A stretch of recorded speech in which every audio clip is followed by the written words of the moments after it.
Hi everyone, Radhe Radhe.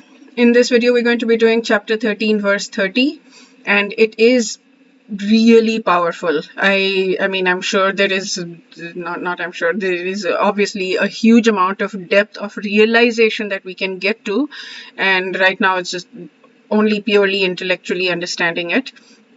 But to be able to have this intellectual understanding so that we can get to the depth, that's extremely powerful, and I'm super grateful for this verse. So let's do our prayer. Let's call out to Krishna. Let's call out to Krishna with our entire hearts and souls. Let's do that when we're doing the Om Namo Bhagavate Vasudevaya 3 times, and then a little prayer. Let's call out to Krishna and ask him to be present with us to help us understand, because this is a verse that is going to be a realization verse. So let us beg to him to help us understand and realize as much depth as we can. Okay. Om Namo Bhagavate Vasudevaya. Om Namo Bhagavate Vasudevaya. Om Namo Bhagavate Vasudevaya. Bhagwan Shri Krishna, please help us understand this verse. Thank you, first of all, for giving us this verse of this text so that we can actually understand it, at least on an intellectual level. And thank you for giving us such beautiful commentaries by Prabhupada and Swami Mukundanand so that we can understand them.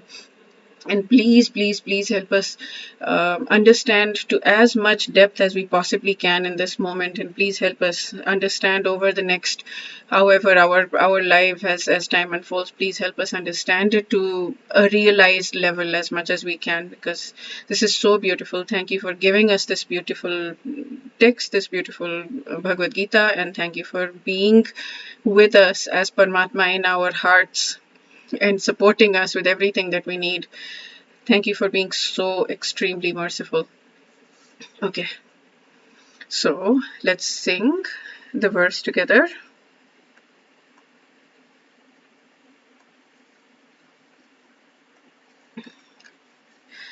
Prakrityeva cha karmani kriyamanani sarvashah yah pashyati tathatmanam akartaram sapashyati. One who can see that all activities are performed by the body, which is created of material nature, sees that the self does nothing, actually sees. So, ya pashyati, sapashyati. So, this is something that we had seen in the previous verse, also previous 1 or 2 verses ago. That one who sees this one who sees this actually sees this, that way. Yah pashyati sa pashyati. One who can see that all activities are performed by the body, which is created by material nature, sees that the self does nothing. The self, we do nothing, just like Bhagwan Shri Krishna does nothing, right? He just wills and things happen. The same with the soul, well, the soul wills, but the actual activities are being performed by the body. They are being performed by the material nature. The self, the soul, is not doing anything. This is the crux of the thing. It's very powerful.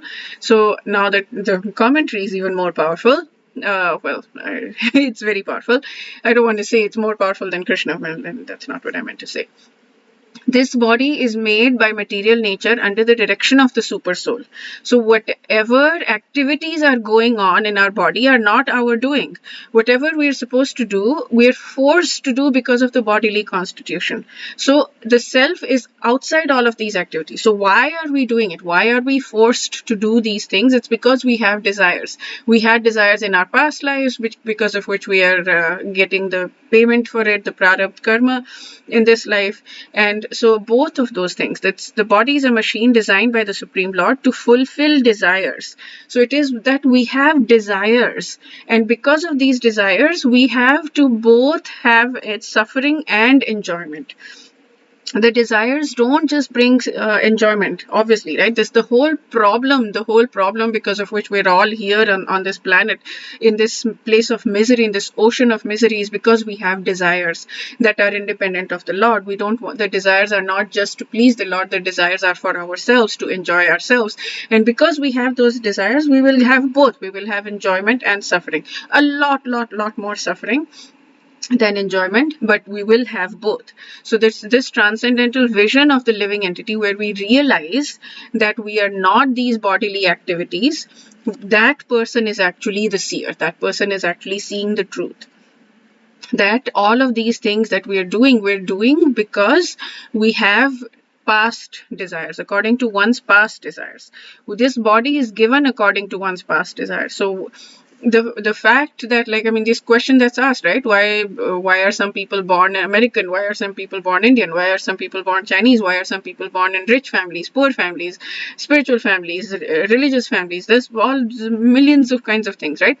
All of this is answered by this. We are given a body based on our past desires. So, to fulfill those desires, we're given this body, we're put in the home that will best fulfill that desire for us, and all of this is managed along with free will. It's super complicated, right? I don't know how God does it. Obviously, I don't know how God does it, but my goodness. So many souls, and all of this is being managed based on our past karmas. But when we dovetail all of our desires to Krishna, when we just say, Krishna, I want to do everything for you. My strength is to do, let's say, these conversations, to study, to do gyan, but I want to do it for you, and I want to do it with the sole purpose of increasing my love for you.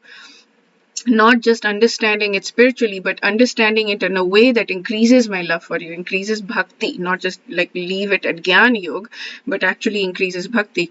So if I'm dovetailing my desires to do that, if you're dovetailing your desires to do that, then you no longer have to incur the karma for that. But the point is that when we get to this place, we don't even want to get rid of our karma or whatever. I mean, I'm in this place right now where I'm like, if I'm suffering, I'm like, okay, this is my karma. I want to pay for my karma. I don't want you to take away all of my karma, because that's just me cheating. That's me again asking for something. That's me asking for. And I do ask. It's not like I ask all the time. I say I'm very afraid of pain, so please help me attain you without going through pain. But if I have to go through pain, that's okay also. I understand, intellectually understand. When I'm in pain, I'm like, oh, God, please help me. But at least on the goal is that I don't want to be afraid of pain. I don't want to be afraid of paying off my karmic debt. I deserve it, right? I have done the bad thing. I deserve to pay off my karmic debt, and it's okay for me to pay it off. And I just want, and I'm not even trying the goal again, very clear, the goal, not the actual reality of where I'm at, but the goal is I want to serve you. I want to love you. Please help me serve you. Please help me love you. Please help me understand how to build my connection with you. Please help keep me with you. Don't let me get away from you. You might have heard people in movies say that, that I am this, there's this Hindi movie called Break Ke Baad, and this girl says that I am this kite that flies up in the air, and you are my string that holds me, keeps me grounded. Don't ever let the string break. You are the one that needs to keep us together. And he does that. He takes it very seriously, this thing that she says. But that's what we can have for Krishna. Like, please don't let us get away from. Please keep us close to you. Please don't let me get away. Please, if I'm getting sucked into the clutches of Maya, please bring me closer to you. Please bring me back. I don't want to leave you. Please don't let me leave you that way. Okay, so this is very beautiful verse where we're understanding that all of our activities right now that are happening, they're happening, and this body that we have, all of that is it's happening because we have desires, and we have desires to enjoy, and therefore we enjoy and suffer. Swami Mukundanand says, in material consciousness, the ego makes us identify with the body, and so we think I'm doing this, I'm doing that, but it's the body that's acting, but it is the soul that's willing it. So the soul can change the activities of the body to dovetail it to Krishna, right? So just as the president is responsible for the decision of the country to go to war, even though he does not fight in it himself, the soul is responsible for the actions, even though they're performed by the body, mind, and intellect. Therefore, we should keep both. Like, we understand. It's not that, oh, the body is just doing whatever it's doing. We have absolutely no control. We have nothing. We can do nothing. Like, no, it's not like that. We are willing it. The soul is willing it. The soul is willing. My hand is raised. My hand is raised. The soul is willing. My hand is down. My hand is down. So, yeah, so that's it for this verse. We'll do chapter 13, verse 31 in the next video.